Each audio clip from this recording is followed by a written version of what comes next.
Masih banyak yang belum menyadari kalau di tahun 2025, jumlah anak muda Indonesia yang terjebak cicilan paylater, kartu kredit, dan pinjaman digital terus meningkat. Gaji masuk, langsung habis untuk membayar utang yang menumpuk. HP baru, motor, bahkan kebutuhan sehari-hari, semuanya bisa dicicil. Fenomena ini bukan sekedar masalah pribadi, tapi tren nasional yang menggerus keuangan generasi muda perlahan-lahan. Setiap angka menunjukkan bahaya yang nyata, dan strategi yang salah bisa membuat dompet terus terkuras. Video ini akan membahas fakta, penyebab, dan solusi yang realistis untuk menghadapi kiamat cicilan ini. Fenomena cicilan di Indonesia 2025 sudah mencapai angka yang mengkhawatirkan. Sekitar 28 juta akun paylater aktif tercatat, dan total utang yang menumpuk diperkirakan mencapai lebih dari 30 triliun rupiah. Kartu kredit pun tidak kalah dengan hampir 19 juta keping yang beredar di masyarakat. Survei terbaru menunjukkan bahwa hampir 60% pengguna paylater adalah anak muda berusia 20-35 tahun yang sering menggunakan fasilitas ini untuk kebutuhan sehari-hari dan gaya hidup.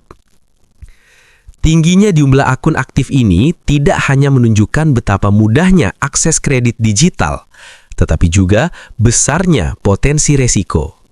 Banyak pengguna yang menumpuk cicilan dari satu platform ke platform lain, sehingga bunga dan tagihan menjadi beban berat setiap bulan. Fenomena ini bukan hanya masalah individual. Sistem finansial digital yang agresif dalam promosi dikombinasikan dengan kebiasaan konsumtif menciptakan perangkap utang yang sulit dihindari. Angka-angka ini jelas menunjukkan bahwa generasi muda di Indonesia kini menghadapi kiamat cicilan yang nyata, dan kesadaran finansial menjadi kunci untuk menghadapinya. Bayangkan jika kamu sedang merantau di kota besar. Gajinya 6 juta rupiah per bulan. Tapi setiap bulan harus membayar tempat kos 800 ribu rupiah, cicilan HP 1,5 juta rupiah, motor 1,2 juta rupiah, dan beberapa paylater untuk kebutuhan sehari-hari sekitar 1 juta rupiah. Sisanya hampir tidak cukup untuk makan, transportasi, dan tabungan darurat. Situasi seperti ini menjadi semakin umum. Data menunjukkan bahwa lebih dari separuh pengguna paylater menumpuk cicilan dari satu platform ke platform lain untuk menutup pembayaran sebelumnya. Dampaknya terasa langsung. Stres finansial, rasa khawatir setiap gaji masuk, dan kebiasaan menunda menabung atau investasi. Banyak yang akhirnya mengambil utang baru untuk menutup utang lama, sehingga lingkaran ini terus berulang. Ilustrasi ini menunjukkan betapa cepatnya keuangan bisa terkuras jika tidak ada strategi pengelolaan yang tepat. Cicilan yang terlihat ringan di awal, bila dikombinasikan dengan gaya hidup dan akses kredit mudah, dapat berubah menjadi beban berat yang mempengaruhi setiap aspek kehidupan sehari-hari. Ada beberapa faktor utama yang membuat fenomena cicilan ini semakin masif di Indonesia 2025. Pertama, akses kredit digital yang mudah.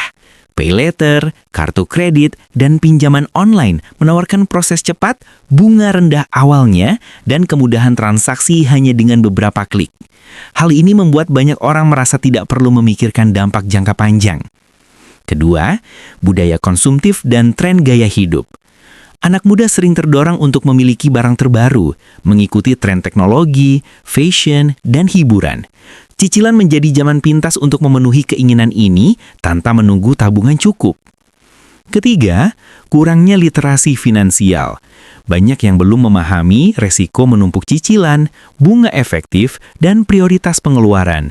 Mereka cenderung fokus pada kesenangan jangka pendek, sementara dampak jangka panjang terabaikan. Kombinasi dari kemudahan akses kredit, tekanan sosial, dan minimnya edukasi finansial menciptakan lingkaran utang yang sulit diputus. Inilah alasan mengapa kiamat cicilan bukan sekadar istilah. Ini adalah fenomena nyata yang mempengaruhi jutaan generasi muda di seluruh Indonesia. Menghadapi fenomena cicilan yang menumpuk, ada beberapa langkah praktis yang bisa dilakukan. Pertama, buat daftar semua utang dan cicilan yang sedang berjalan. Tuliskan nominal, jatuh tempo, dan bunga setiap bulan. Dengan gambaran yang jelas, Anda bisa menentukan prioritas pembayaran. Kedua, konsolidasi atau restrukturisasi cicilan. Banyak platform dan bank menyediakan opsi ini, sehingga beban bulanan bisa lebih ringan dan bunga lebih terkontrol. Ketiga, kurangi penggunaan pay later atau kredit baru untuk kebutuhan konsumtif. Fokus pada pengeluaran penting dan hindari utang yang hanya untuk gaya hidup. Sisihkan sebagian gaji untuk tabungan darurat dan investasi kecil agar ada keamanan finansial. Keempat, gunakan aplikasi budgeting atau catatan keuangan sederhana untuk memantau pengeluaran. Disiplin dan konsisten dalam pengelolaan uang adalah kunci. Dengan langkah-langkah ini, lingkaran cicilan yang menumpuk bisa dikendalikan. Tidak perlu drastis, cukup mulai dari perubahan kecil yang realistis dan konsisten setiap bulan. Ini adalah cara efektif untuk melindungi dompet dari kiamat cicilan yang semakin nyata. Jadi, kesimpulannya adalah fenomena cicilan yang menumpuk di Indonesia 2025 jelas bukan isu sepele. Angka dan fakta yang kita bahas menunjukkan bahwa jutaan generasi muda menghadapi resiko finansial yang nyata setiap bulan. Tapi yang penting, masalah ini bisa diatasi dengan kesadaran dan langkah konkret. Mulai dari memantau utang, konsolidasi cicilan, mengurangi penggunaan kredit konsumtif, hingga disiplin menabung dan mengatur pengeluaran. Perubahan kecil yang konsisten setiap bulan akan memberikan perlindungan besar terhadap dompet dan masa depan finansial Anda. Tidak ada jalan pintas, tapi ada cara realistis yang bisa dilakukan siapa saja. Kiamat cicilan bukan takdir, melainkan konsekuensi dari kebiasaan dan pilihan yang bisa diterbaiki. Dengan kesadaran dan strategi yang tepat, setiap orang dapat keluar dari lingkaran utang dan membangun keamanan finansial yang stabil. Jika Anda merasa informasi ini berguna, jangan lupa untuk subscribe channel ini agar tidak ketinggalan tips dan strategi finansial lainnya. Bagikan juga video ini kepada teman atau keluarga yang mungkin sedang terjebak cicilan. Bersama, kita bisa menghadapi tantangan finansial 2025 dengan lebih bijak dan tenang.